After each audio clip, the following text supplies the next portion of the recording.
it can be crazy for people that start to walk the path of consciousness, because it means to destroy everything that you believe in and who you think you are. In the same way as our body is a reflection of the entire planet, every projection of your ideas, any project, structure, organization that you create is basically that, is a biological organization, is a being. Because we stop living through nature and become more ideologists, we created ideas that are not related to nature. That's the moment when we struggle. So actually, when you start to live in your own rhythm, all the synchronicities appear because you are in the right time. Today, we have the opportunity to come back to the essence of all of that. And that's why I think that so many business people are trying to bring the most essential things, because there's a calling that is not spiritual. It's about reconnecting with what it is to be a human. Welcome to the 7th episode of the Conscious 500 podcast. My name is Mark van der Heijden. I love to introduce you to our amazing guest for this episode, Matías de Stefano. We invited Matías to Symbiosis, our annual conscious leadership adventure. This time in the magical land of Egypt, surrounded by ancient pyramids. This episode serves as a way to learn about conscious business through the eyes of Matías and discover more about Conscious 500, which is a growth network for conscious leaders on a mission to elevate business for good. Super grateful for you to be here, and I would love to invite you to share a little bit about yourself and specifically about the parts that people might have not heard in other podcasts. We're here talking about conscious business, conscious leadership. Very curious to hear your perspective on how we can take better care of ourselves and lead from that way and design business systems in a way where it's more in tune with nature and the elements and any other magic that wants to unfold in the conversation.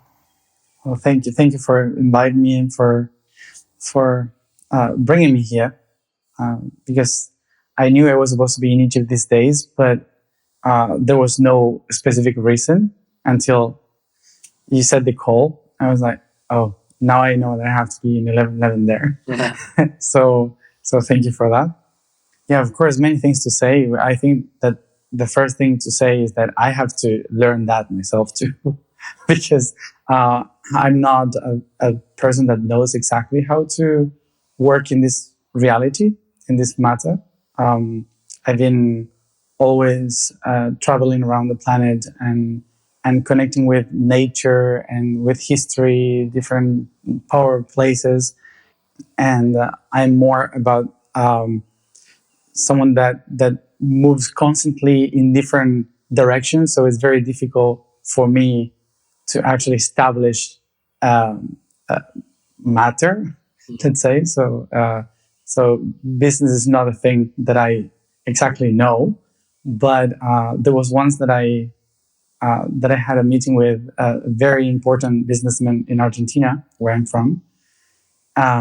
He's one of the owners of all the airports and like that. And I don't know what we were talking about, and I shared something with him. He was like, "Oh, that's very interesting. From where did you learn it?" I said, "Well, a tree explained that." So sometimes I learn most from nature and than actual people. And the reason why I'm here basically is because that has been my whole life since I was born, and my connection with nature and the powers behind nature, the other realities, other dimensions, consciousness itself has been always my own nature since I was born. And I think that for most of kids, imagination is the portal for all of that. But suddenly when you turn 8, 9, or even worse, 14, you start to try to fit in society, in the culture, in everything that is around you, and kind of forget about that. But I haven't. I kept it ongoing all the time, and I couldn't do anything in my life outside of it. So let's say that my weirdness became my own business. Let's say. So my own family was like asking, when are you actually going to work? And I had no idea what work is. Only know that it comes from Virk, which means virgin, and means the ones that harvest the wheat in the fields. So so it's related to the Virgo constellation. That's all I know. But yeah, so my whole life it's been more about not helping, but being a bridge for other people to remember what is their part in the structure of reality, and I've done that by just allowing myself to keep playing as a child and with reality, and Egypt has been one of the most important places for me to do it. Yeah. So I don't know where to start to explain the whole thing. It's the whole thing, yeah, for sure. Yeah. Well, I really love what we talked about just before this podcast about this, what you call Björk, this organization that you're part of. You were talking with people about, talking to trees and thinking, oh, that could be interesting. And then these business people were like, wow, this is so profound. It makes so much sense that they ask you to create this new organization that's basically like a new model for conscious business, for companies to really be in more natural ecosystems of how they grow and evolve. And you were sharing about that every company also has all the organs. It's an organization, and I would love for you to share a little bit about that because it was really inspiring.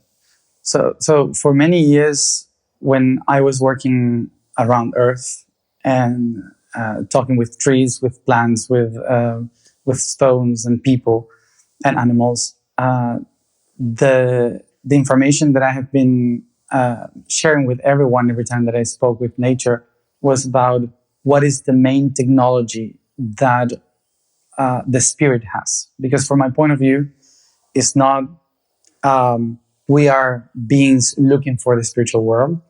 We have been always in the spiritual world trying to find the right technology to express who we are.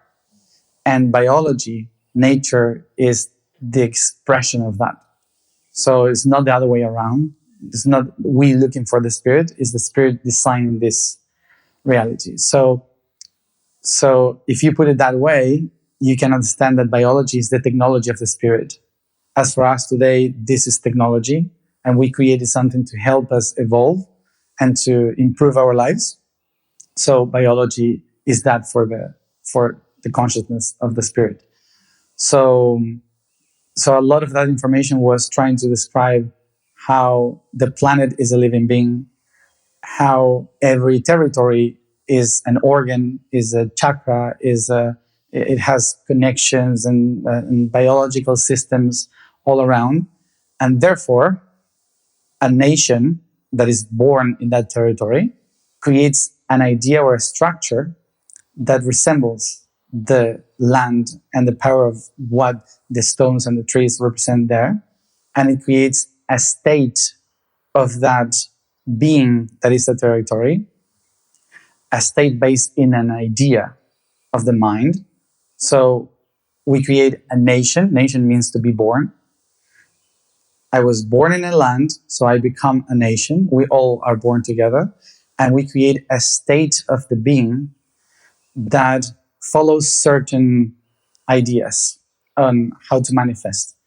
So every project that is created in that territory is going to be a reflection of that nation, that culture, that history, that state. So, which means that in the same way as our body is a reflection of the entire planet, so every cell is like a living being. We have neurons like if they're a rainforest and sharing connectivity, and you have rivers which are in your veins. So you have that. So every projection of your ideas also have that. So any project, structure, organization that you create is basically that, is a biological organization. It's just that because we stop living through nature and become more ideologists, we created ideas that are not related to nature. So that's the moment when we struggle with the coherence of where we come from and what is the main technology we have, which is our biology. So for many years, I was talking about this, and some friends of mine, which is Silvina and two Karinas, they two of them, they work in finance, in finances, advising companies. So they start to listen to it and try to put together the idea of how can you do the process to create an organization that is based in nature and the systems that have been created by the spirit. So how do you get there? So the first thing you have to do is to walk backwards instead of forward. We are usually when we call a project or, how do you say when you are doing a project?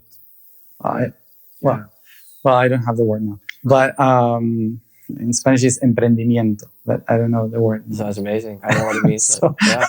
Let's go with that. Yeah. Emprendimiento. And entrepreneurship. And that's something? Okay. Yeah. Well, that's that word. Got it. It works. Yeah. So Google it. ChatGPT, whatever. Yeah. So every time that we do that, we are projecting where we are from where we are standing. And the best image for that is, what is the meaning of project? Project means, it's a Latin word that is projectus, which is to throw something from the back ahead.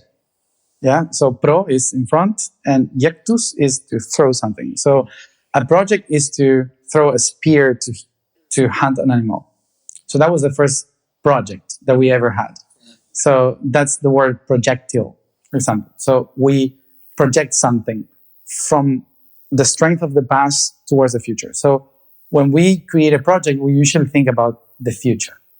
But actually, that is empowered in the past. So when we try to create something constantly towards the future, but we don't know where our feet are standing and where the strength is coming from the back, we don't realize that everything that we are projecting ahead is actually the same force that we have behind. And so for every project, the whole thing was, we have to question ourselves where we come from first. So that's walking backwards. And walking backwards is not like turning around and go back. That's going back. It's not walking backwards. Walking backwards is, I have the idea of where I'm going, but I'm going to walk backwards to locate myself in every point of force that I have. And the other image of this is like sailing with the veils. So the wind is the one that pushes you forward. So it comes from the back, holding you and pushing you ahead. So all the forces are related to my relationship with mom, dad, traumas, my culture, my traditions, my religion, and mostly everything that I have denied in my history. Things that we say, oh, I just want to move forward. We usually tend to say that. I want to move forward because I didn't like that. So that is what is being projected. So the first question is who I am in that process. What do I carry? What do I have there? What am I saying? Am I repeating things that I've heard before?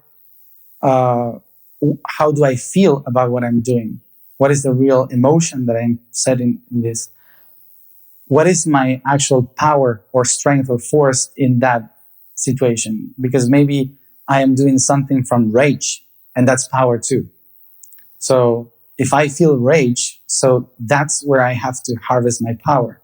And we usually don't think about power as something that emotional, but something that controls, and actually is the force, the strength. And then you think about, how am I organizing this? And what is the way to find harmony for me in this? And then you question, and what are my desires of what I'm doing? And what do I see ahead if I use all of that background?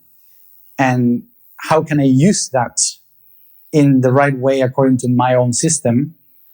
So then you can observe the whole thing and say, oh, this is what I see from all of this.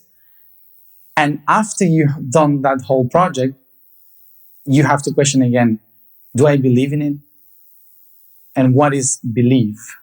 Belief is basically if I feel it unconditionally and I'm allowing myself to even step back to let it go. At the very moment when you think, oh, this is it, okay, I leave it behind. So that's what I call the path of the I am, or the journey of initiation. And that is something that we all had to go in our personal lives. And usually we don't project that into what we do. We think that it's only us. But once you give a name to something, like when you said symbiosis, now it's an entity.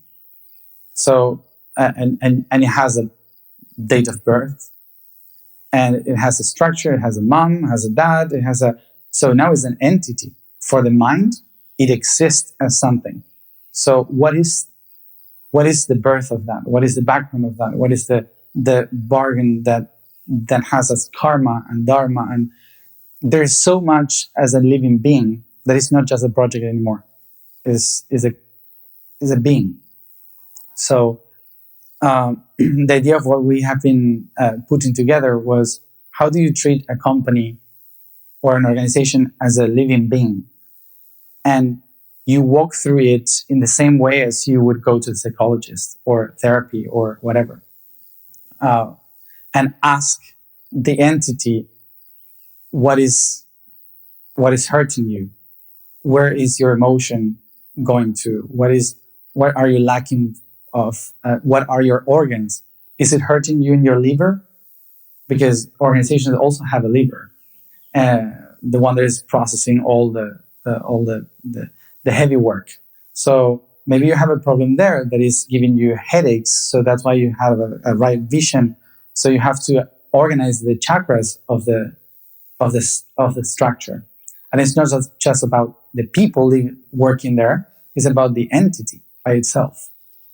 So we have been trying to put all that together in the last years and I'm not directly related to the practical aspect, but they have been trying it with people that have no idea of anything that is spiritual or meditation or anything. Like literally people that works with fields or stuff like that in Argentina, companies that just for harvesting or cows or stuff like that, and it's amazing to see how they never question some words, some of those, like, what do I have? What do I feel?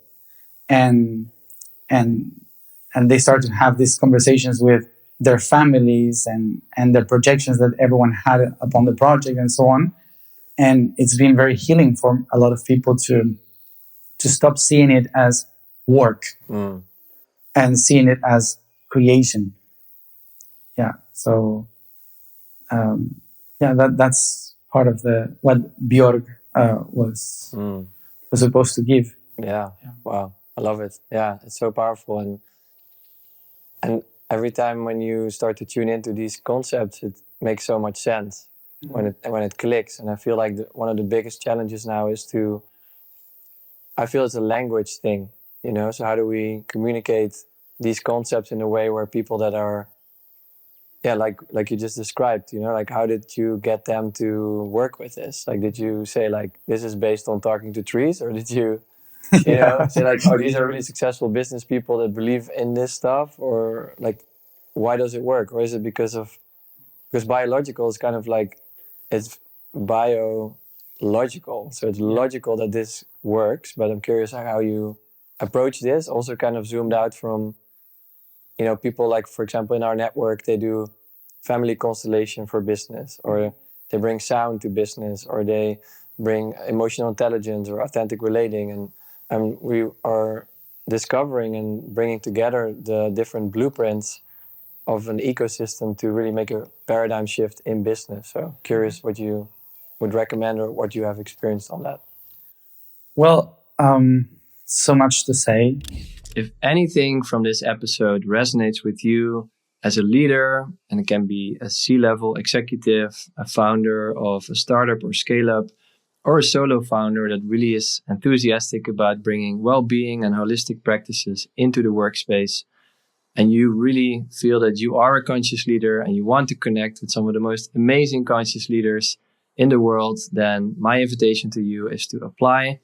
Please go to our website, conscious500.com/membership to learn all about it. And I'm looking forward to see you soon. And let's elevate business for good together. And I don't have all the words to actually talk about business because it's not my thing. But we were sharing before that I always wanted to do like service. Okay, I have to serve. I have to give everything that I do to everyone. And 2 months ago, Hermes taught the one that some people call as a god or a master or an alchemist, but it's a consciousness. He told me, I am known as the god of commerce. I was like, okay, so that's another point of view that I haven't thought about. So stop trying to do something that is not related to Hermetism. And so I think that since the very beginning of humanity, business was related directly to how we saw the world spiritually. If you go to the very beginning of what was the first business, it was about to have a cow. So today, one of the symbols of the power of economy is a bull. And there's a reason why. It was the Taurus time. The first economy ever in humanity was all about who follows the cow. And at that time, to have a bull, to have a cow, it was very complicated because there were buffaloes and savage animals in Africa. So it's like, who can handle that? So it was a whole project to learn how to handle that. So you need to learn about the animal itself. You need to learn about the land and what the animal needs and how do you approach emotionally to the animal. It's not about to control the animal. It's about to create a link with it, a connection, a bond with it. And then it was important also to understand when do they reproduce, because it's not any moment. There's a moment of breathing, and that moment of breathing is related to the weather. So you have to pay attention. What is the weather? What is the environment for my cows to be better? And the best way to know, so one of the things is that they started to repeat the system, and they realized that certain stars were in the same position when that happened. So the breeding season, those stars were always there. So after repetition and repetition, we call those stars the cow, Taurus. So we say, okay, when those stars are there, we know that we have to celebrate the cow, and we have to create cattle. Yeah, that's the word. So it was a period of creation. So the first business was related to positions of stars, seasons, nature. And that created a whole system in our minds that was connected and related to a very ceremonial thing. And I love also the concept of ceremony, because ceremony means cereal. So what is a ceremony? Is to bring all the cereal together and celebrate that we got the wheat and the cereals so we can make the bread. So what it was a ceremony, it was just all together eating bread. And that's the beginning of every ceremony. Then we make it more complicated. but with religions and stuff. But that's the essence. So after all the religions and the cultures and so on, got in between, and we started to be disconnected from the cows and disconnected from the soil, disconnected from the land, from the stars, and we started to just follow a very weird idea, which is an invisible God that is everywhere, and we have to do it right here so we can go to heaven. And it was like a complete different idea. Then we projected our ideas of power and business to things that are invisible. So when we enter in a conflict like 300 years ago with religion, all the people that used to do the business, they got disconnected from nature, disconnected from the ceremony and the very origin of what it means to do a ceremony and a business, to do commerce. So what was the main point? It was about interaction, community, bringing the bread together, taking care of the animals and the plants, and paying attention to the stars and the seasons and so on. So when we got disconnected from that because of ideas and religion, we just got the business as a survival thing for success. And that's when the idea of capitalism comes in the middle, and the enemy of communism, which neither both of them has a soul, because they forgot what it is to be human. Human means soil, land, wet soil.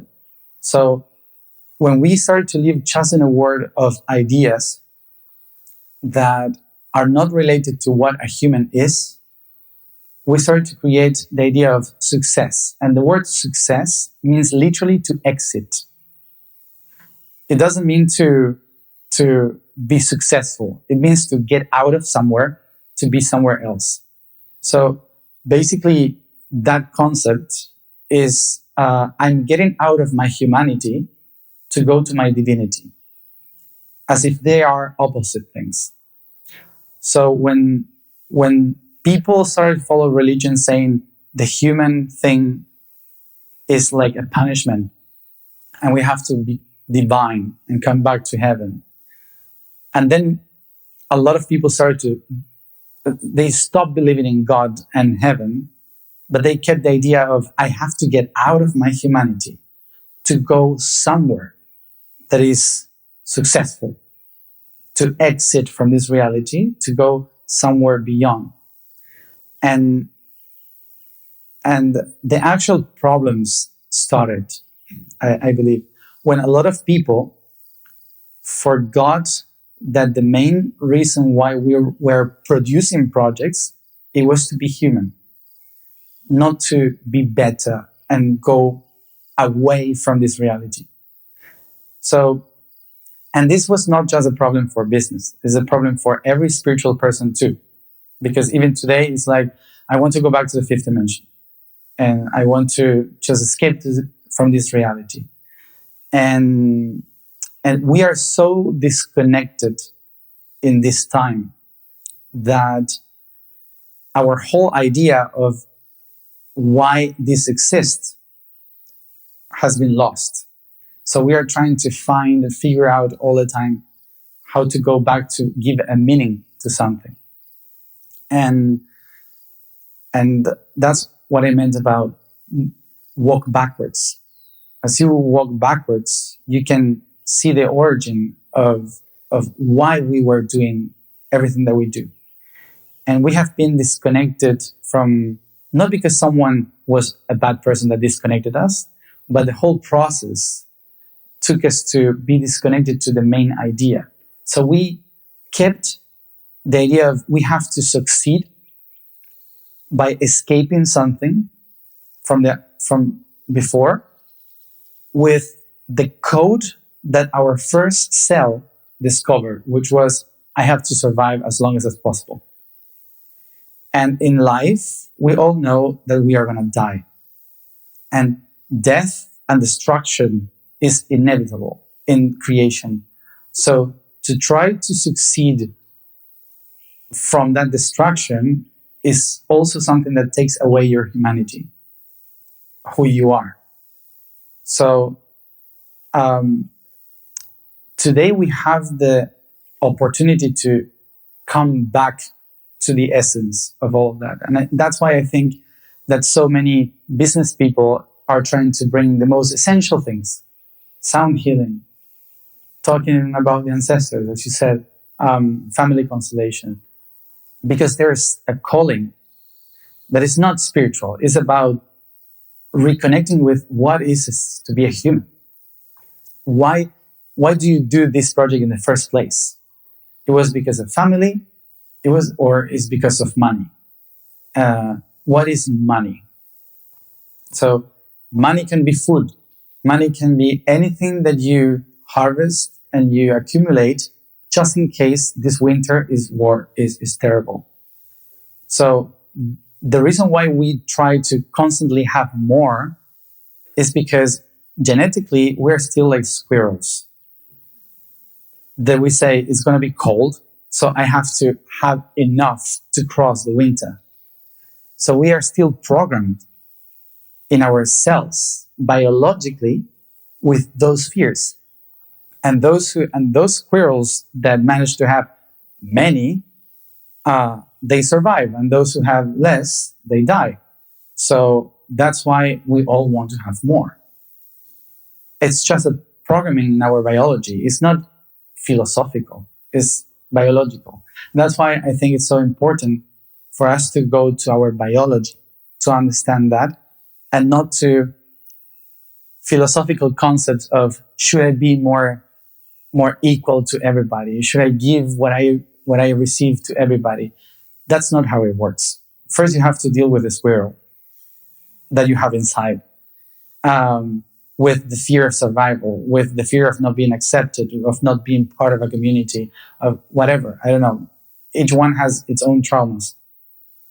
But when we are trying to create future without facing the origin, so we don't know where are we going.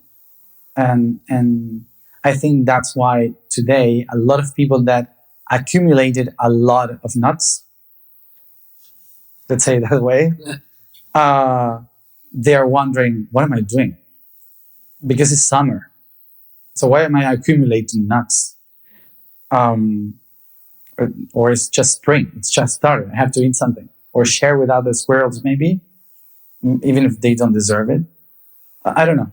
So that's the philosophy comes in spring when everything's kind of good. And it's like, oh, yeah, we have to share and everything. But the end of summer is the problem. So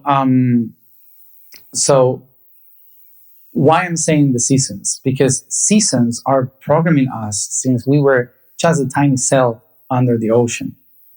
And that programming has been for eons that we have had that. So a philosophy is not going to heal that. Just me telling you it's better to share with everybody is not going to heal billions of years of programming of winter is coming. Yeah. You know, so there's a whole work that we have to do to understand why we are creating this, and it's all within ourselves, not cells. Yeah, in our inner cells. So that's why the idea of using biology to try to explain what we are doing is the best way to connect with the actual spirit, I think. Yeah, it's interesting because it feels like how I hear what you're saying is that it's coming back to the source of everything. So the source of business or the source of your own biology and that's with taking these steps back, you can actually remember, and when you remember where it comes from, then you're centered to see where you can go. Like you described 3 days ago when we went to the Sphinx and the Valley Temple, about healing. It's like where you place your heel. So would love to hear also if you can share a little bit what we experienced at the Valley Temple and share a little bit about the healing part as a bridge to the... Yeah, of course. Yeah, I was sharing before going to the temple. I was sharing that the main thing that most of humans are going through today because of all the therapy and the inner work that we are going through, is that we are in times of healing.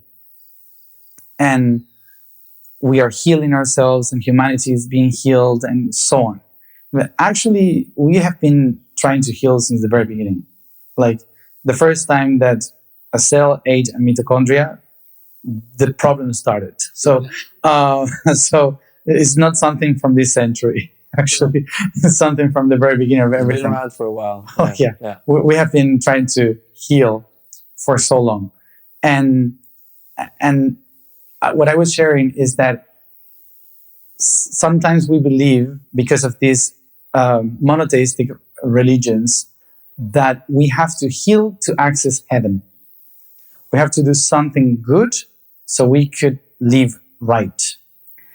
And that idea is basically against biology, because biology never ends. The universe is a constant transformation of everything, which means that there's no process that ends healing. It's impossible. So the only thing that you have to acknowledge in the process of healing is that is a journey, it's not a destination. So when we are constantly thinking about we have to heal ourselves so we can be a proper society or a proper human being, or I have to heal myself to live an actual life, well, actually, when you heal completely, it's death. Basically, it's like, okay, it's the end. That's success. Yeah, that's success.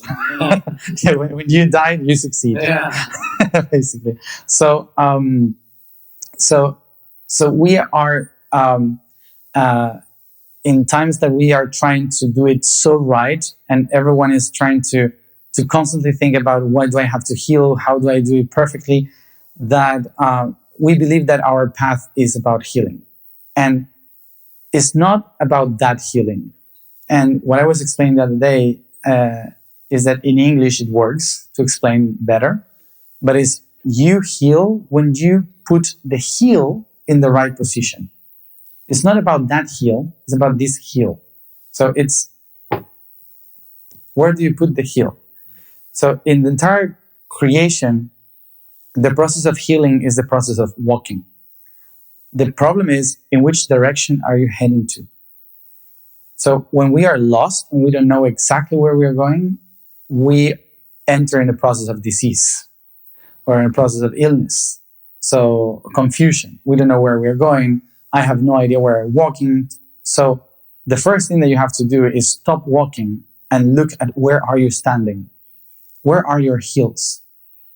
In which position do you find yourself in your life? The position of standing is the most important to start healing.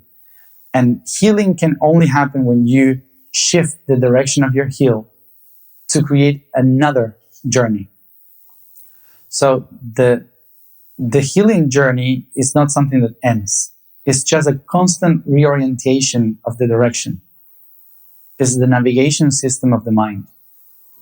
And so I would encourage everyone to change the concept of, how do I heal, in where am I standing? Where are my heels? That's the main concept that we have to shift. And I was sharing also that the Nile was one of the first places on designing that journey of healing, which we call the journey of alchemy. And alchemy is not just a magician thing. Alchemy literally means the land of black soil.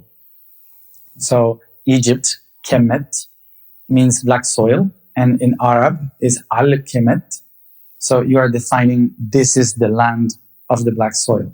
And the concept that was, or the culture that was harvested here, it was called Al-Khaniya. So alchemy is the origin of all the concepts that were being processed in the land of Egypt, in the land of the Nile. Before Egypt, the Nile. So how do you do that process? You have to walk through the Nile in different temples, harvesting yourself, or sowing yourself, or acknowledging where I'm standing. So you go to the temple, the first temple, you stand there. Where are my heels? I'm standing here. I position myself in that territory and I face walking each one of the emotions or mindsets or physical problems that I have related to that place. And then I can move on to the next one and so on. So it was a process that took the entire life for priests and priestesses until they found where they are supposed to stand. They have to walk and go from one point to another. And just a little group of people would actually finalize their walk in the pyramid, which is the last of all healings, which is the void. When you stop all the directions and you go just within to the infinite power that is within the atom. So all that process takes a lot of time. And the last place where you harvest all that you have done is the Temple of the Valley before going to the pyramid. So because of the short time that we had, I guided everyone into standing, reflecting all the journey, and to go to the very origin of wisdom, which is the plasma that we have in our cells. So we are the vessels of that information. And so I was walking you all through the Nile with the work that we usually do in every temple, facing that into the portals of Amenti, which is how we call the living library of Giza, where the channels of water used to keep moving the electricity of all this area, activating the inner wisdom. It's like the nerve system that creates the synapses in our body. So that was the preparation, basically, to access the pyramid. And because the whole concept of this is related to business, so the whole idea was to walk you through where are you standing, what is power, what is direction, to kind of face all of that information, knowing that whoever has the power to create something that shifted people's minds or lives, because you have a company or a project or whatever that embody many other people. So to sit there and face each one of them in the darkness, sit and observe everyone that is being in your projection, to recognize the power within that and all the traumas that we might have when we see them. I think it's one of the main things that someone with responsibilities has to have. And this is what I was sharing about this land.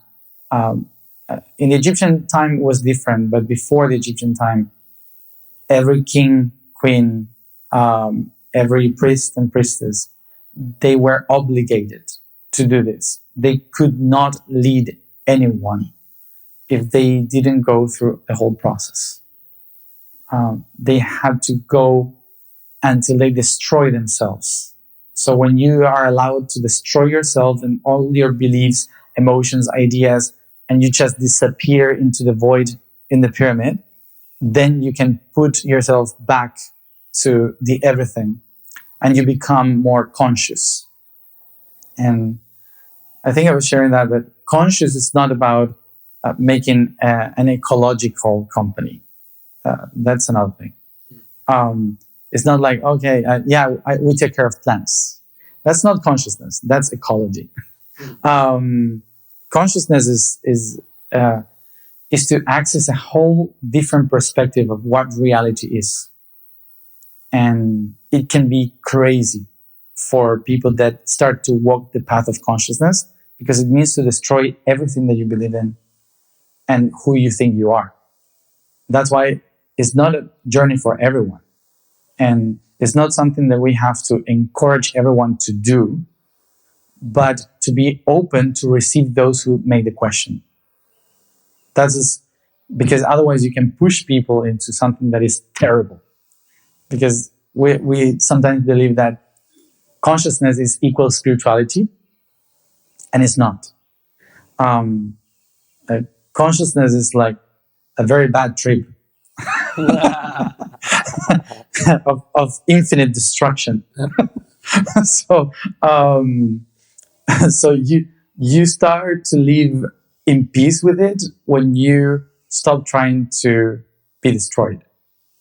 And I think that's the magic of the alchemy of creating something new and not repeating the same patterns.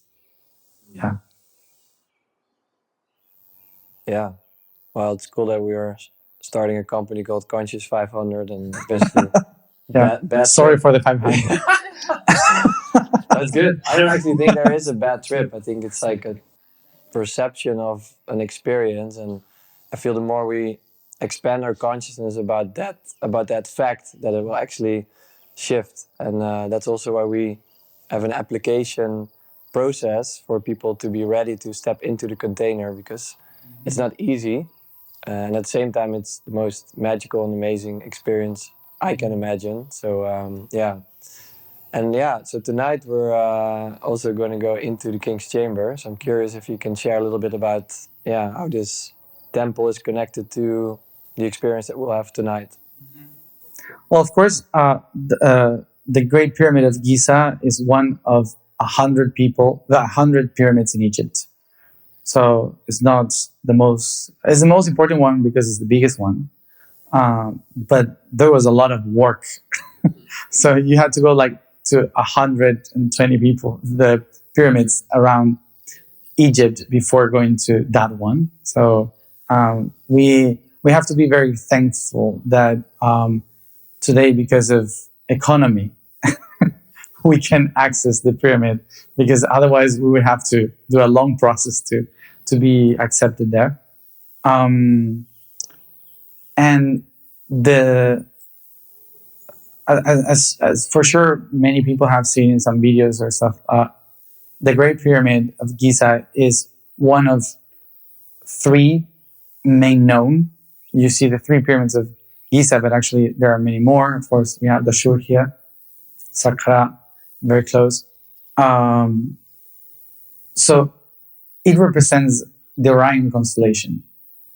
And Orion constellation that you can see in the skies every beginning of summer, that constellation represented the beginning and the end of every portal for our human consciousness. So we used to follow those three to know the path to follow. Where should we go? Where was the east?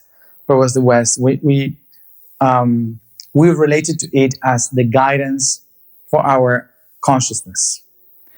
And these three, or the three kings, and some people in some traditions, they call it like the three kings that are walking towards the big star that is telling you where is the new consciousness being born.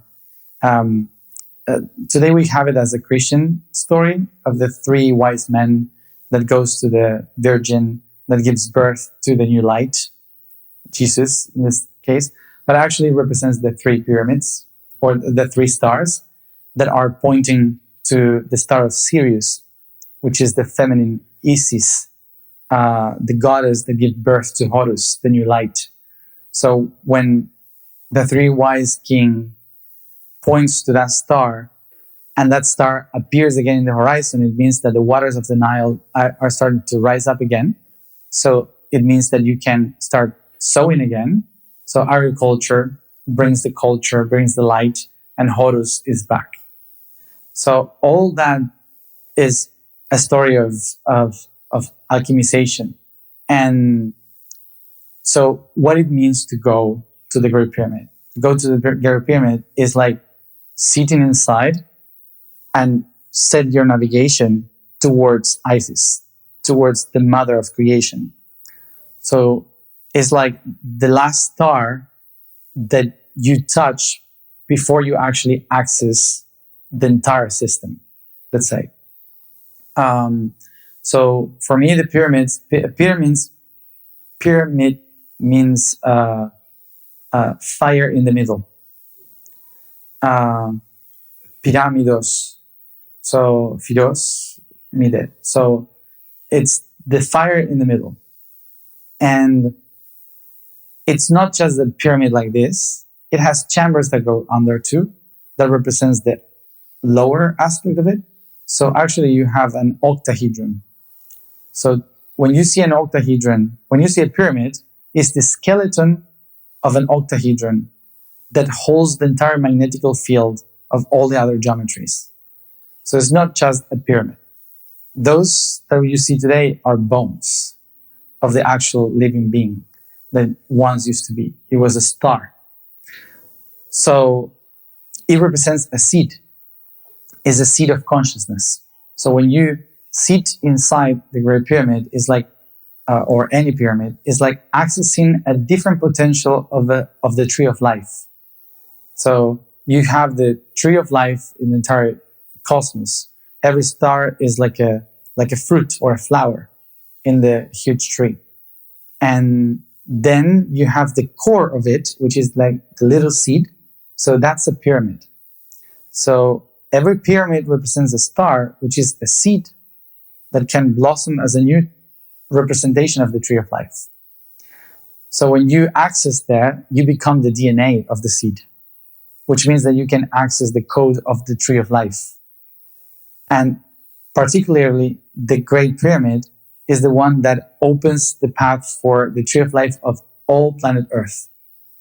Because the navigation of our mind said that that pyramid is the one that you have to access the entire system. So after you walk every point in the planet, that pyramid is like the main point of access of time and space of the tree of life. So you become that. And in the Atlantean times, like 12,000 years ago, 15,000 years ago, the most important technology was sound. So vibration is the way you can transform reality. Is the typical avere kedavra. I create as I speak, which means that. It's the biggest of spells, because every time that you have to transform something, you have to say, I create as I speak. And you close the spell saying, I create as I speak. So that's the famous abracadabra coming from. And so for the Atlanteans, this was one of the main technologies. So it meant that you can talk to a seed and program the information of the seed by chanting, by talking, by saying words in a specific way. And after that, you can sow it. And then when you harvest the fruits, you eat your own words. So you harvest the energy of your own words, and your cells nourish you, becoming the words. And of course, for a lot of people that are very wondering how the pyramids were built, we can go through the technology of sound that created the pyramids. But for me, the most important technology was when a mother used to sing to what was cooking, because that's what activated the mind of the architects that did the pyramid. So the most ancient technology is how you speak to the world. How do you say the words correctly? And in Atlantean language, we had 9 vowels that represented every one of the worlds and dimensions, and 36 consonants. 36 consonants that were divided in 3 groups, 12, 12, 12. 12 for the mind, 12 for the soul, 12 for the body. And the way you communicate this 36 throughout the 9 levels of consciousness, you create a map of technology that you create access points to the mind, like hacking the code. So that's why in the ancient times, inside the pyramids, inside the temples, what they used to do was to use that language, which was not a language to speak, like we're doing right now, but a language to activate certain information. And it didn't make sense as a language. It was just frequencies. So when you put the letter M with letter A, it sounds, it represents something, ma. But it's not the same if you say or if you say ma, or if you say So it's a complete different frequency. So many of the ancient ones needed to know how to pronounce things and how to name things, which comes back also to how do we name the things that we do? The names of our projects, companies, ourselves. What are the choices that we use to establish a frequency? That is very important for this alchemization. And so one of the ways to access the full power of the entire planet is to go with those names and practice to pronounce them correctly inside the Great Pyramid. And you become the vibration that organizes the DNA inside the structure that represents the tree of life. So when you are inside the Great Pyramid, you're not just inside Egypt, you're accessing every pyramid that is on planet Earth, which means that you are rooting the frequency everywhere. And today, a lot of people is using the pyramid. A lot of people is setting different intentions. And that's why when you go inside you have to be the most neutral as possible. And by neutral, I mean not willing for something to change, or for something to, or for peace, or for war, or these kind of things, but to be completely open to void, which is the one that is creation. Our minds are so programmed to believe in something, what is good, what is bad, that sometimes we bring our intention inside the Great Pyramid to put something out in the world, instead of opening ourselves to be vessels for what the world needs from us. That's the most important thing of why you are DNA. You can reprogram the planet, but what is the planet willing to do? And that's another thing that I feel is very important to know. When we start to create new societies, new companies, new foundations, new structures, today everyone is concerned about taking care of the planet.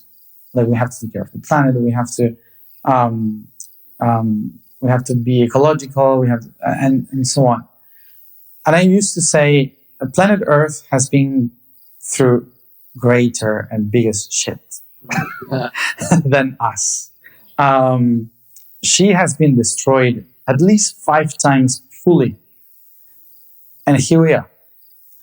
So to think that humans have to protect Earth is very naive.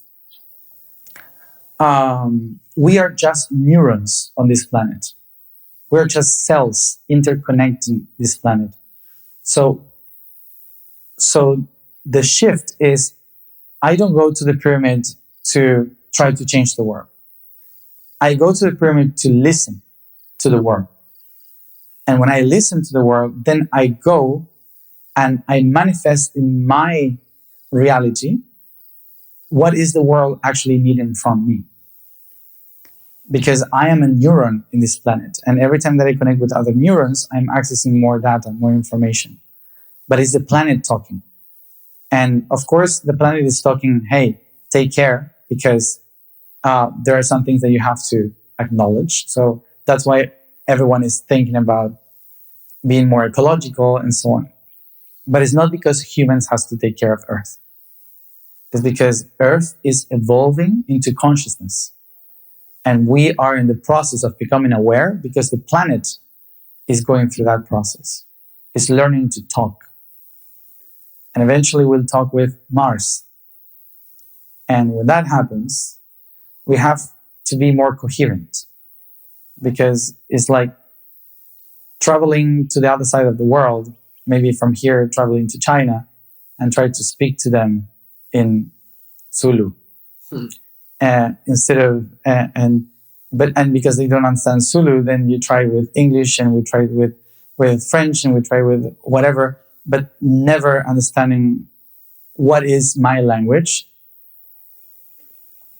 to actually communicate with another planet, with another being. So we have to be more coherent. Otherwise, we become very schizophrenic when we try to share something.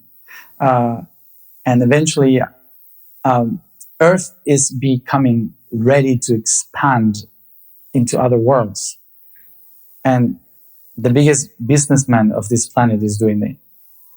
So if the person that has the more wealth in this planet, that has the more, has the more Nuts like this world. more nuts, A lot of nuts. a lot of nuts, is the person that is building everything for Earth to speak with Mars. So it's not out of the mission. He's accomplishing a mission that Earth is needing. The only thing is from where we are doing it. Is he connected to the soil? Is he speaking with the plants, with nature, and asking what Mother Earth needs from Mars? And is going there as himself or as human? So there are many businesses that will expand outside this planet. And we don't even know how to control our own resources. So when we access an environment, an ecosystem that we have no clue about, and I say sometimes a comet is a whale. So are you going to kill the whale and try to harvest the oil that is inside, like we did 300 years ago? And then we realize, oh, we have to take care of the whales because whatever. And what happens when we are trying to get all the minerals from comets? Are we killing another environment? So what are we going to project? And that happens in the small business, which is the need of expansion that Earth has. But from where? Is from survival or from consciousness? So I think that that's why in the ancient civilizations, one of the most important things that they used to develop is to learn how to listen to a tree. All the medicines that we use today come from trees, from plants. And the reason why we created those medicines is because our grandmothers, since the very beginning in Africa and Middle East, and they sat down and spoke with the plant and learned about the plant. So now everyone is, in order to create more and expand more, they're taking the essence of the being and destroying the soul of it and just keeping the chemistry of it. And it doesn't mean that we have to live like in the ancient times. It means that there was a whole civilization that we admire, that is like, wow, we're all wondering, how did they manage to build these buildings? How did they did all that? Those crazy things that we can find out in the planet, like every time that someone discovers something new about the ancient times.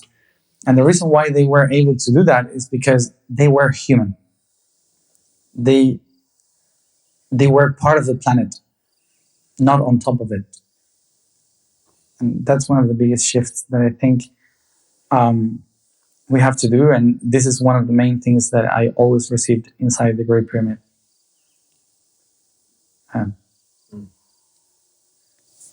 That's going to be good. Going to be a good one. Yeah, a meeting with the boss. I call him the boss. The boss. The great alchemist. Yeah. Yeah, Hermes. It's been a while that I kind of felt him, and sometimes he was around. But lately, he's been more pointing at me, go there, you have to do this, get ready for that. And one of the things was to be in these days in the pyramid. And 2 months ago, he said, become hermetic. And we have a concept of hermetism. Hermetism comes from Hermes. And we have a concept of hermetism that is a little bit wrong, I think, because we consider something that is hermetic, something that is closed. So it's so closed that is hermetic. So, for example, we call the Freemasons a hermetic society, or stuff like that, like when you cannot access. But actually, that's not the origin of hermetic. Hermes actually means the pole that measures the distance. So when the messengers used to run in Greece to send a message to another place, they were following the Hermes so not to get lost. And they knew how long they have been. Is the things that we have today in the roads that says 307 kilometers. Like this. That's Hermes. So the people, the messengers, and the people of business, of commerce, they used to follow Hermes to go to the next village. And so the concept of the god Hermes was the guide of those who travel, that moved from one place to another.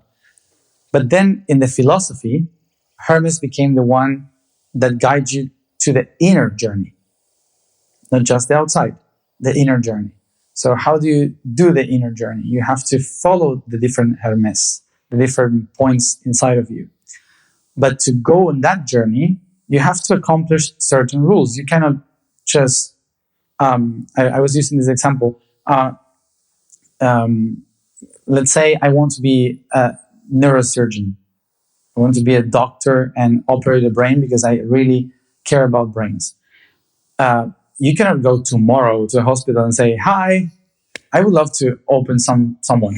And I was like, no. So you need at least 10 years of studying medicine and specifications and doctorate and so many things until you can actually operate a brain. So that's why they call it Hermetism.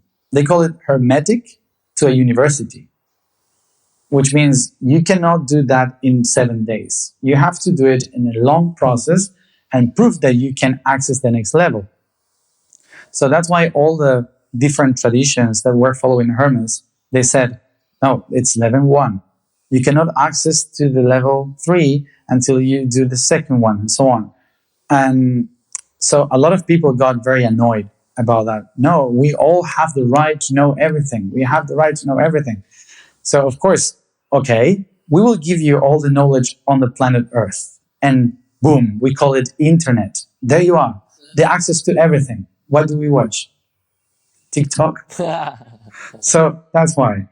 Yeah. That's why Hermetism has a purpose. because we go to cat videos for sure. So the whole point of following Hermes for me was to learn about this Hermetism, and because I'm sharing, I am here to share.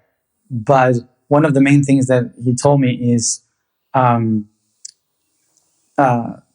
you don't share the actual information, you share the steps, the understanding of the process of all of that. And so I've been following that, and he gave me the information on things that I have to do in the next the next years.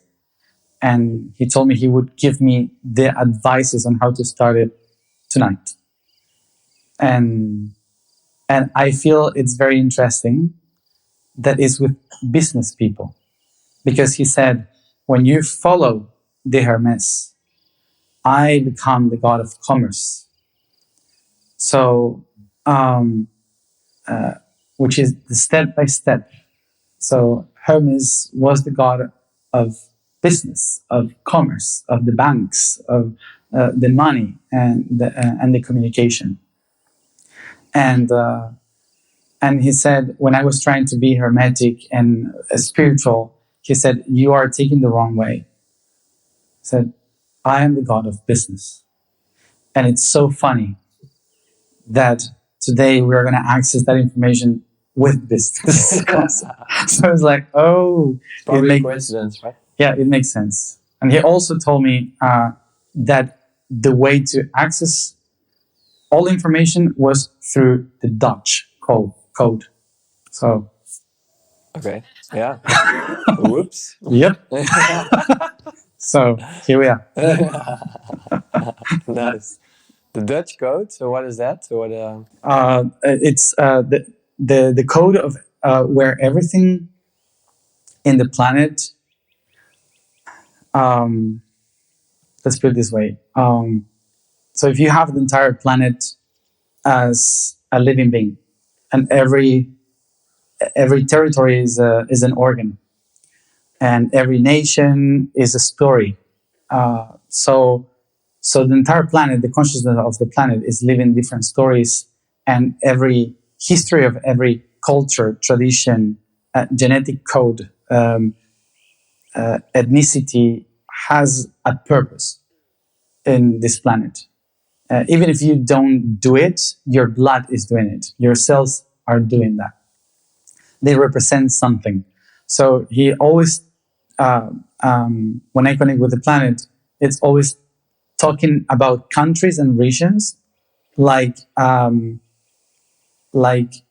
if it's an organ or a being, then you have to pay attention to this for this, and so on.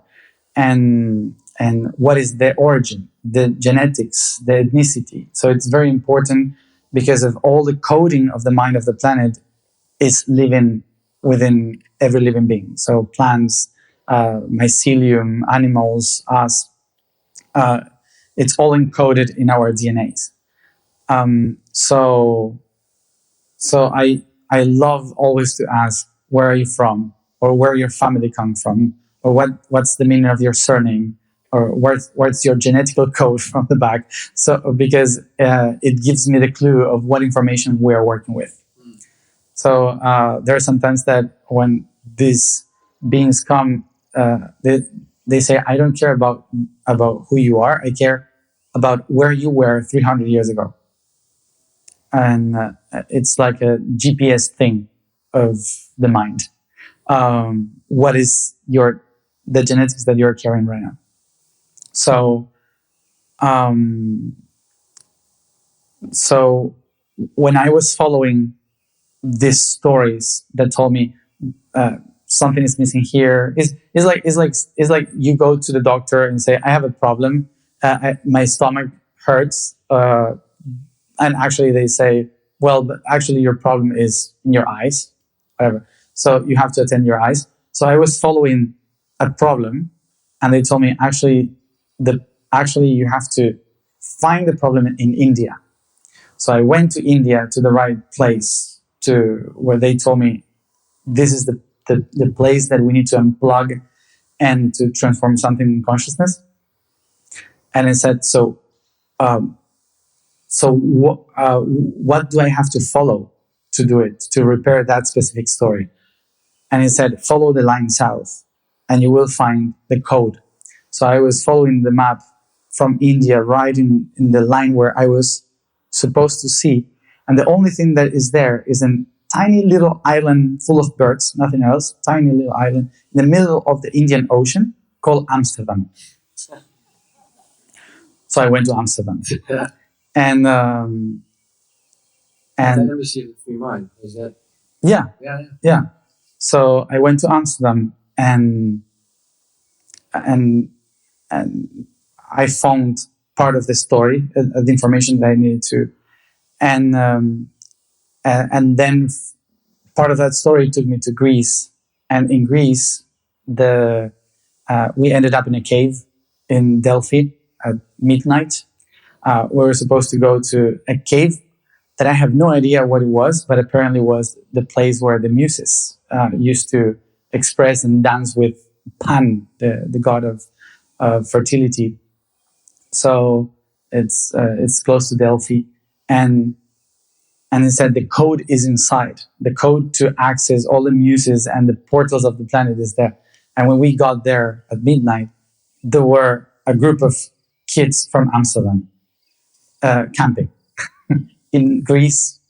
And when we were doing the ceremony inside, and they were there too, they said, from now on, always follow where the Dutch go and understand the code of the navigation. And said they were the ones that created English language.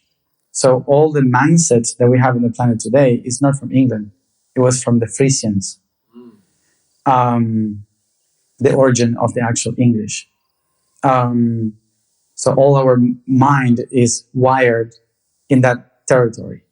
And the whole world is ruled by the minds of everyone that is in New York, which was supposed to be called New Amsterdam.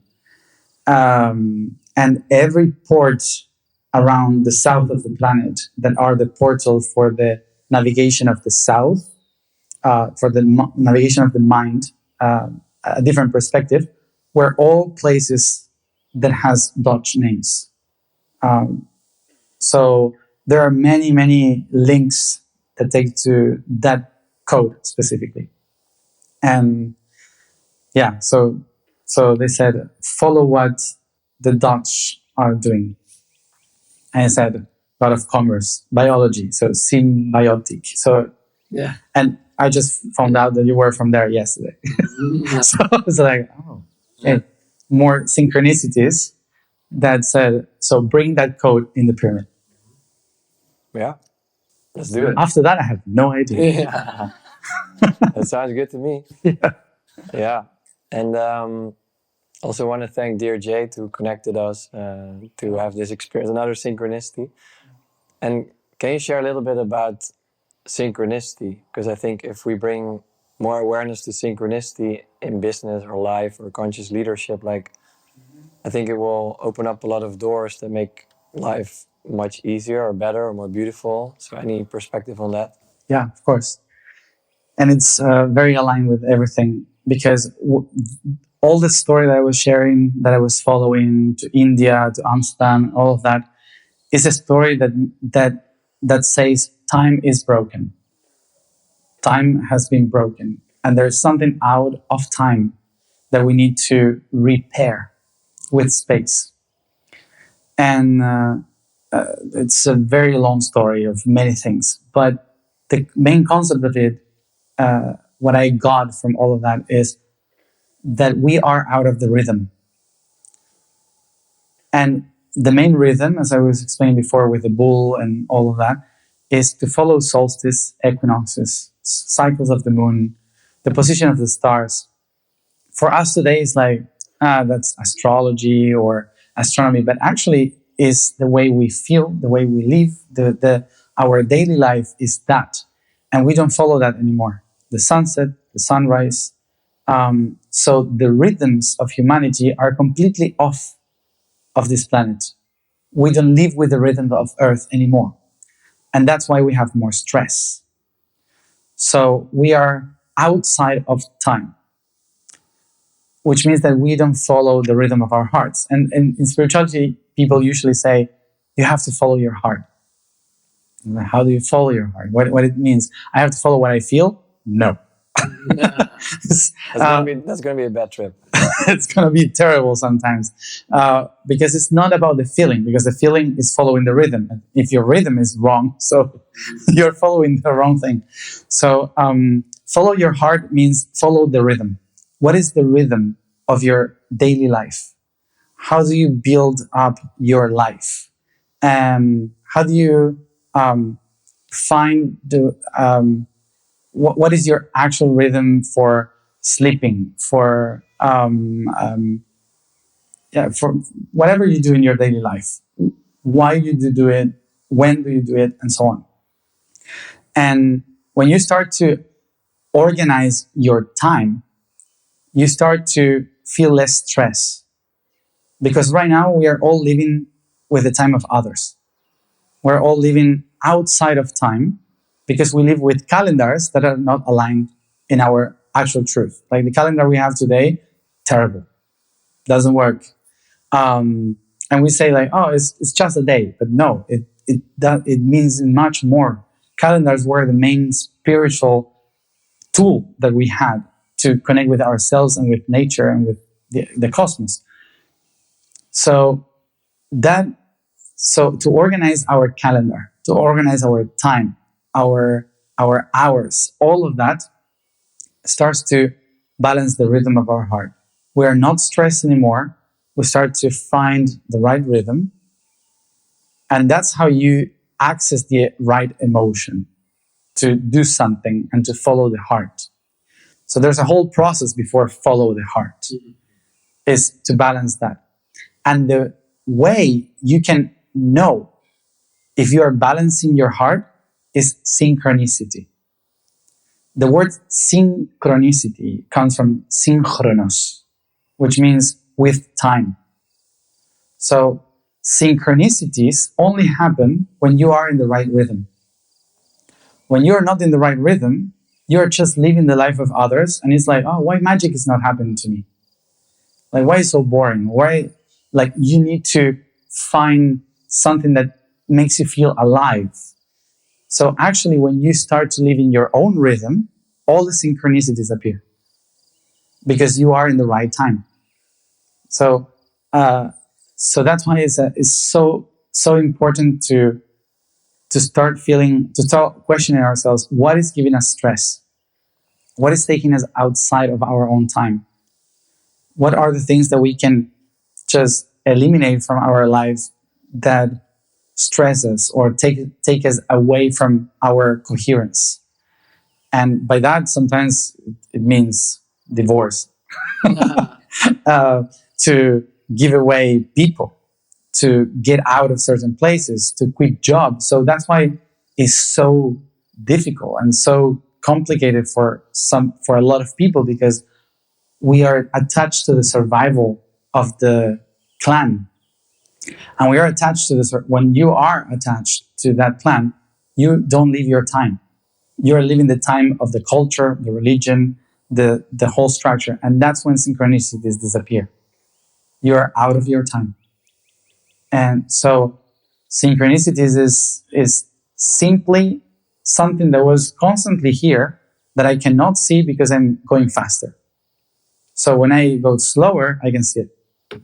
And we call it synchronicity. It's like tick, tack, tick, tack. So it's what frequency are we in? And it's very common to say, oh, your frequency is very low or your frequency is very high. And if we all go to higher frequency, we disappear. So to have many possibilities, you have to have different frequencies. And frequencies is how fast something is vibrating. So if you vibrate faster than you're supposed to, you miss so many synchronicities that are vibrating in your expected vibration. And if you vibrate very low, if you have a low frequency, so you miss the things that are changing in life. So that's why to find your own time is what makes synchronicity work. Yeah. And well, I think in the business world is very difficult because you are following constantly if this went up or down, and it's all about the business of others compared to yours, and it's a constant fight out of synchronicity. And that's why people, when they find themselves, they leave everything behind and they want to go to the forest and stuff like that to live the right time. So we have to try to mix those both worlds. So there is synchronicity in time and space. Yeah, I love it. Wow, it's powerful. Yeah, and it's really like, yeah, all these practices, bringing them together and leading by example, also by playing and exploring with it. And then when you start to see how things are, yeah, shifting, like I'm experiencing now, like I only started this company 2 years ago. And you know, one of the three pillars that we focus on, so we have this thing that we came up with called the AHA formula. So AHA is like an aha moment, but it stands for alignment, harmony, abundance. And it's like a sequence that we put on a timeline. Every quarter we go through that. With the whole network, we tune into alignment. Everything is around alignment, meditations, masterminds. Then harmony, to create harmonious relationships. And then we experience abundance. So we've been going through these cycles. I'm actually now inspired to next year not do it every quarter, because that's the old calendar system, but do it more with the solstice and the natural cycles. So thank you for the inspiration. But I noticed that by going through that for 2 years, that I feel so much, yeah, this alignment and the harmony and the abundance in my own experience, that it was a dream to like meet you and work together. And now we're sitting here, and tonight we're going into the pyramid. So for me, it works. So maybe it works for other people too. Totally, yeah. People always tell me, like, how do you manage to live constantly in this life of wow, and this happened and this happened? Yeah, it's so constant that sometimes I don't share it because it's too much. And and the reason why that happens is because I allow myself to just go anywhere and to do whatever, and I allow myself to live in my time. And every time that I don't respect my own time, everything falls apart and destroys. And I have to be so coherent with that all the time. That is stressful. Yeah, all the time. That is stressful for the people around, because I'm constantly destroying everything that I create. That's why you were late, because that was the thing. Yeah, of course. Just in order to keep my synchronicity. Yeah, I was cool. It was fun. We made it work. Yeah, of course. Yeah. Also, I would love to hear a little bit about, you know, we had like our first meeting on 11/11, which was the 2-year anniversary of Conscious 500. And also you launched a new project for the next 3 years. So I'd love for you to share a little bit about that with our audience. Yeah, I always in 11/11 for me is very important. Not because it's a portal. Of course, it's commonly known as the portal day. But the reason why it's so important is because it's Scorpio season. So during Scorpio season, everything that needed to be transformed can be recreated. So that's a good thing. And so it's very magic time to do recreation. And the code 11/11 represents the mirror. So I see myself, the one that I am, in the one that I will become. So it's a portal for the mind more than the day, actually, because the calendar doesn't work. But it's something that helps everyone to focus and say, oh, this is a day that can be important to see myself. So that's why we call it a portal day. So in that code, I wanted to share with everyone this alchemical journey that I'm going to start with the guidance of the boss, which is a 3-year journey through the periodic table. And I'm going to emotionally walk through the planet, through each one of the chemical elements, crossing the constellations. So it's going to be a journey that starts after the solstice this year in 1 month and a half. So that day we finish a process, and 20 days after, we begin with, I'm going to share a story, the whole story of those 20 days. And January 11, I'm going to start with this process where we're going to go through hydrogen for 12 days and 1 integration.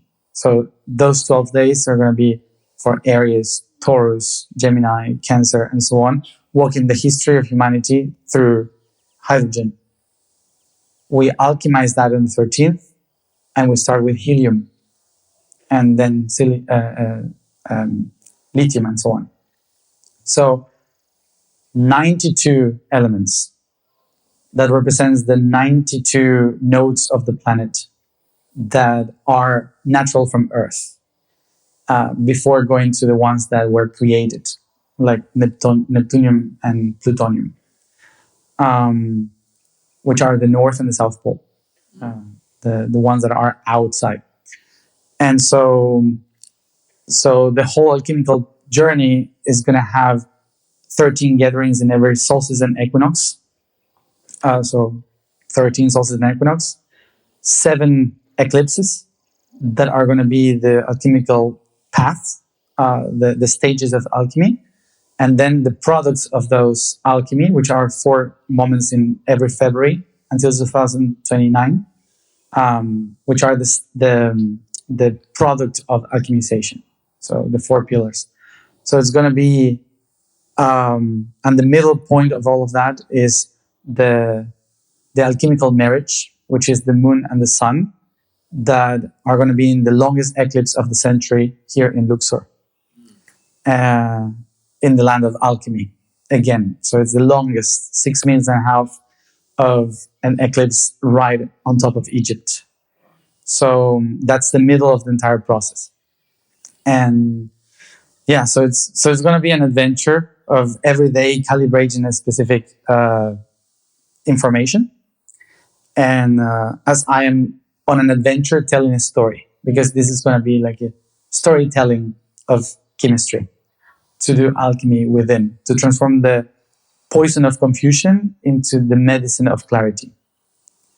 And that's the first stage for what we have to do in the next 3 years, and then for the other 3 years until 2036. But that's another story. Yeah, so it's going to be all public, so everyone can join that adventure online. Yeah. And where can people find it? Is it a website? Yeah, it's called yosoy.red, which is I am network in Spanish. Oh, yeah. Red is network? Red is net. Ah, okay. Yeah. Nice. Yeah, we'll put it in the show notes also. And I know you're also one of the co-founders or co-guardians. I don't know fully what the name is for Holy Nada Manifestival with Mel, who's also here at Symbiosis. Those are going to be the meetings every solstice and equinox. Oh, so those are connected. Yeah. It's all part of the same thing. About the Holy Nada Manifestival? Holy Nada, which is a hole of void or sacred music, depending on the etymologies that we want to use. The idea is to calibrate the rhythm, the synchronicity of all that process in every solstice and equinox in different places of the planet with different cultures. Like, the idea is to bring different elders from different cultures and to, through music and ceremony, to align the different mindsets of humanity during those days that synchronize our actual biological time. So we're going to start in Cusco this March 2026, and we're going to do this next year is going to be all the Americas, 4 places in the Americas. The next one, 2 places in Africa, 2 places in Europe, and the other one, 2 places in Oceania and 2 places in Asia. And the last one is going to be in the middle of the Pacific Ocean. Yeah, so to make the 13th is the Rainbow Bridge.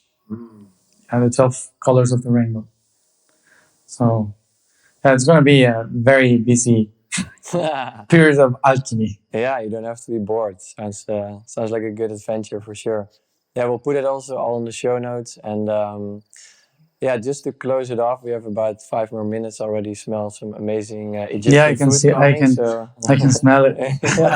We shouldn't let it go cold. So, but any let's say if anyone is listening now, and let's say that person is really interested into becoming a conscious leader or really running a conscious business, and you only have like 1 minute to share the most like expansive, amazing insight, like what would you say to that person?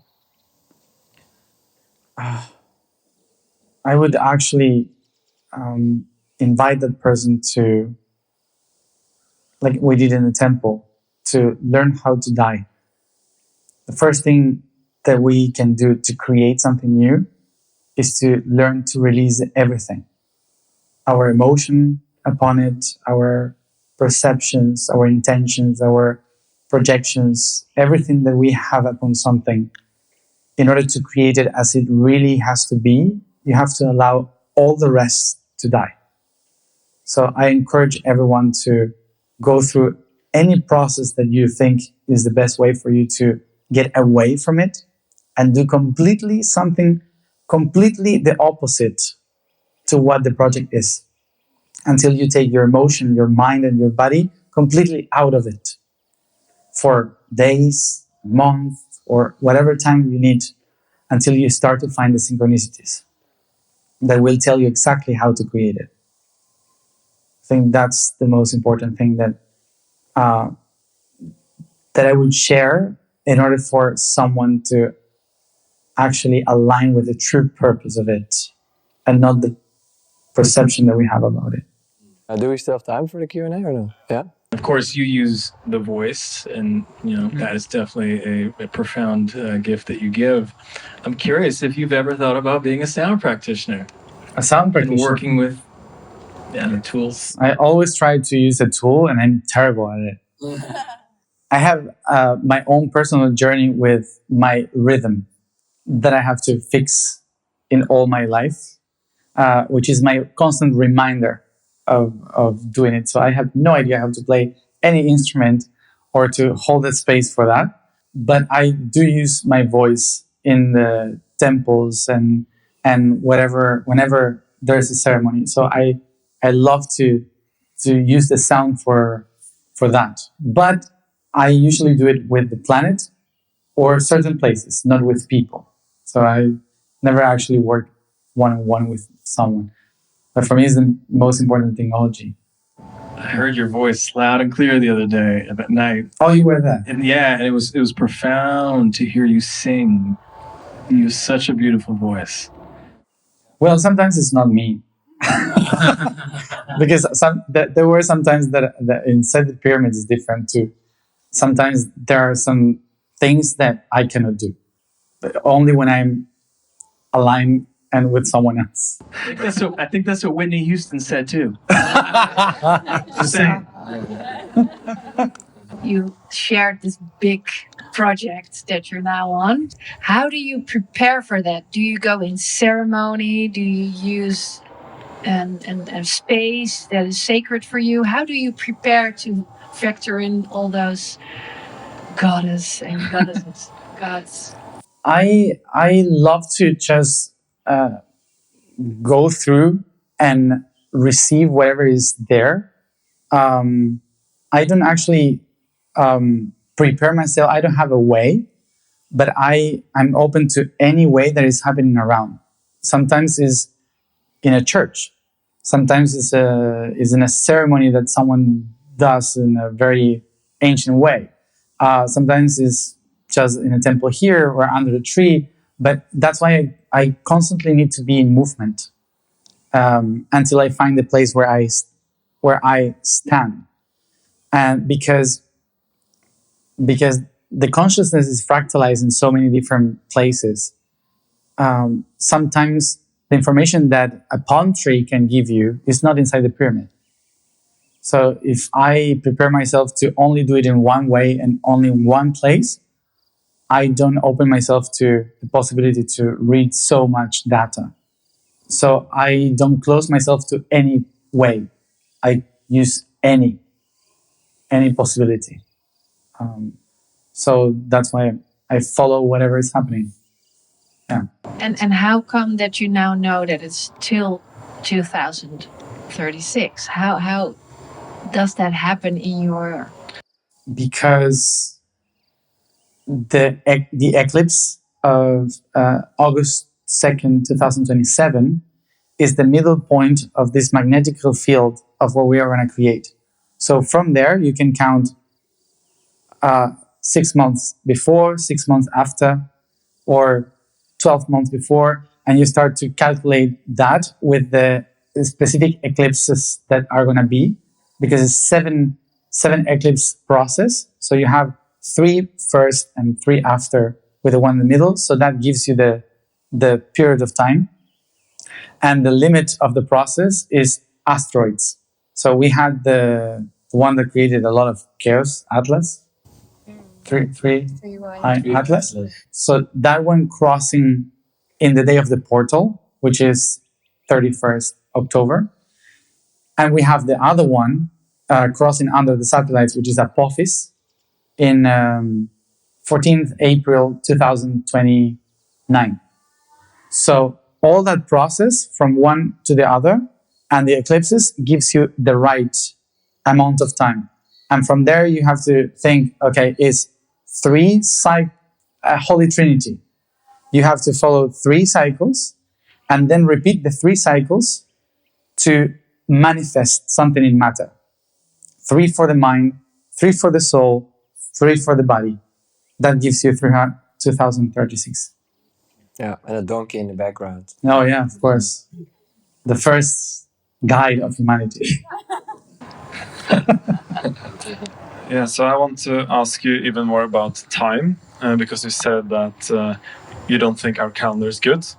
So I'm curious, okay, so what is the alternative? And then I also know, for instance, like the Mayans believed that time itself was conscious. Mm-hmm. So I would love to hear your perspective on that too. Yeah. Time is basically the possibility that we have to perceive everything. We cannot perceive anything without the rhythms of frequencies. So when people say time is an illusion, time doesn't exist, it's an illusion from the point of view of creation, let's say, but it's real in the frequencies. So everything that repeats itself or everything that has a frequency is time, which means that every frequency is a connector for something to exist. There is no existence without that rhythm, which means that we can only perceive consciousness through time. And because time is the illusion of the universe, so consciousness is time. That's a way to understand it, of course. Space is just a perception through time. So space doesn't exist. It's just vibration that can be perceived through time, through the frequencies of time. And once you unify all the frequencies, you just have the connectors, which is consciousness. So when you summarize everything, you have no time, no space, but the closest you can feel is time.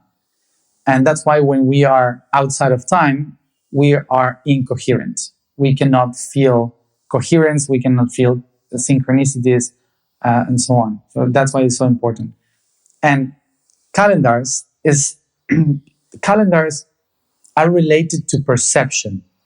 So someone that lives close to the North Pole cannot have the same calendar as someone living in the South Pole, because it's a complete different way of perceiving things, or the equator is a complete different way. For some people, it's better to use the moon calendar. The moon calendar is more related to life, daily life. And one of the main reasons why is feminine period. Like we have 13 moons, 13 feminine periods. So women are the calendar, alive. And today women are not aligned with calendar. So that's why that's why the power of the feminine is not in charge of the creation. It's outside of the time. We are following the masculine time, which is the sun with 12 months. So that's why in the ancient times they have the moon calendar and the sun calendar, and both working together. Right now we don't have the moon calendar, and that's the actual problem of our civilization, of why feminine and masculine have problems because our consciousness is not aligned to the right time of the feminine, which is the daily life. And the masculine is the bigger picture. So it's not about which calendar, it's about how to mix at least those two correctly.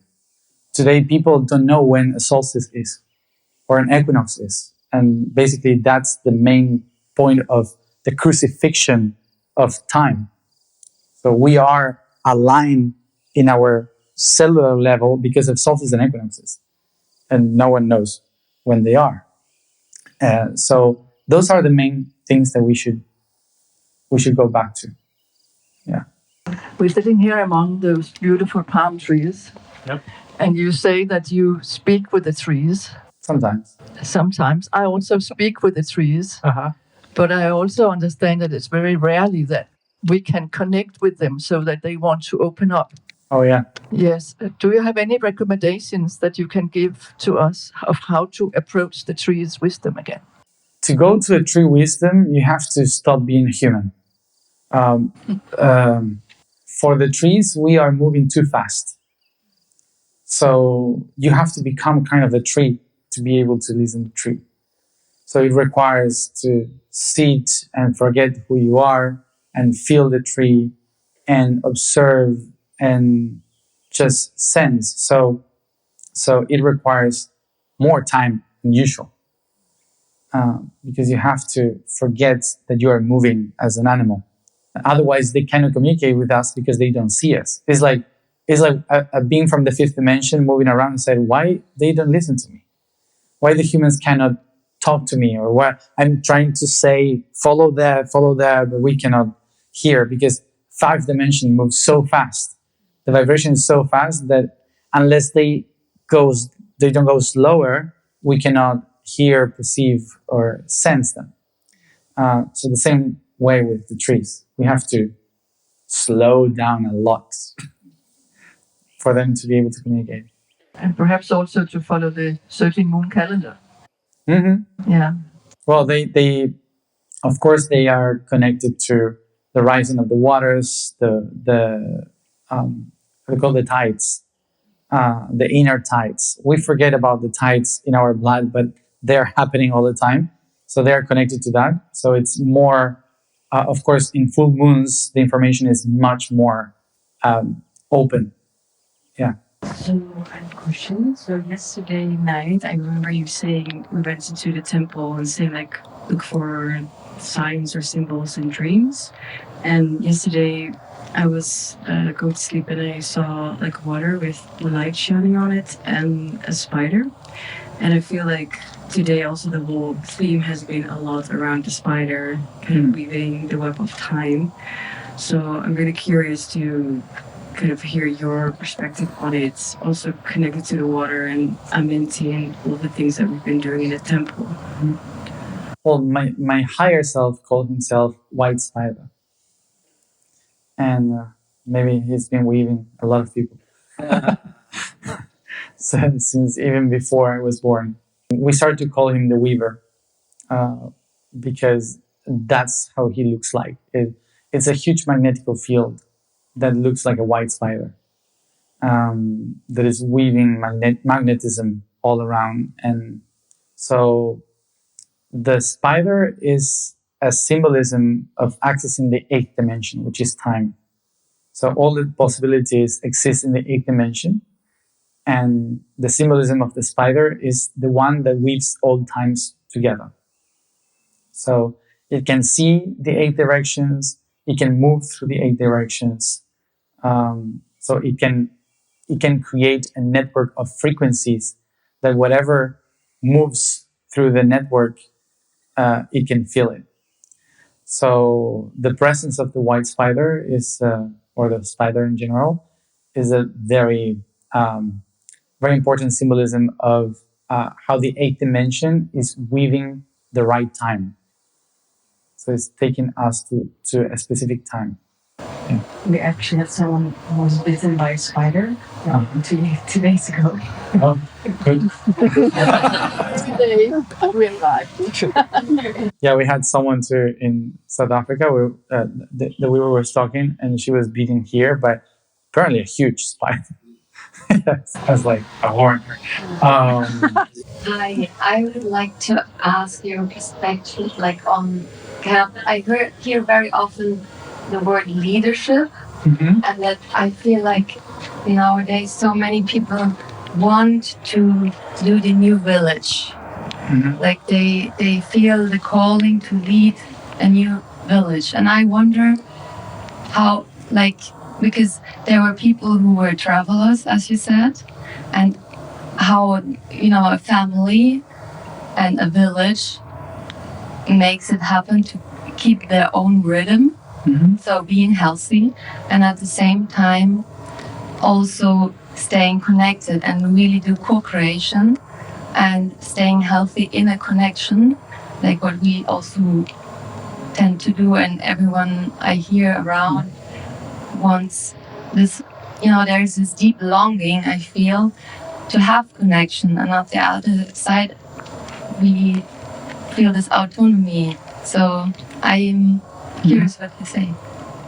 Leadership, of course, lead is to be the one in front and to take to the other place.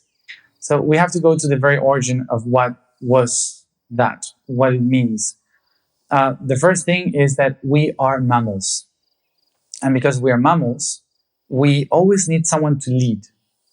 It's something that is in our biology. It's very difficult to have someone that is opening the path for us, because it's written in our cells that we need that.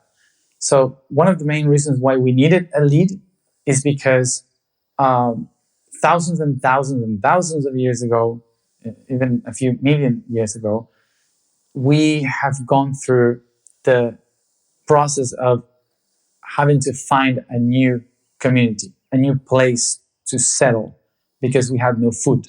We had to go away.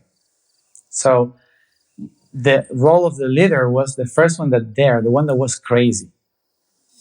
The one that was crazy and said, I will move on. And no matter what, maybe I die in the next 3 steps. But everyone would observe before, cautious, because everyone has its own work in the community to make the survival. And there was only one, there was the pathfinder. So the leader was not usually the one that said what to do, but only in which direction. That's what lead means. Another thing is the chief, the one that decides. But the leader doesn't decide. The leader just shows the way. And today we have, I think, this mix of conflict, which is a leader is the one that tells what to do, but actually it's not. Like, for example, I don't consider myself a chief because I don't know how to do stuff. So it's impossible for me to say, you have to do this or this, that. But I can be a leader because I can say that way. And then I go. So it's not my problem what you do with that. And the reason why a leader leads is because there is something in the community that is lacking. But the community has to figure out what is lacking, not the leader. The leader can lead to say, if you need apples, there I know that might be apples. But then what you do with the apples, everyone has to find their own power. And that's the community power. The realizing what is the power of each one, because not everyone has to do the same thing.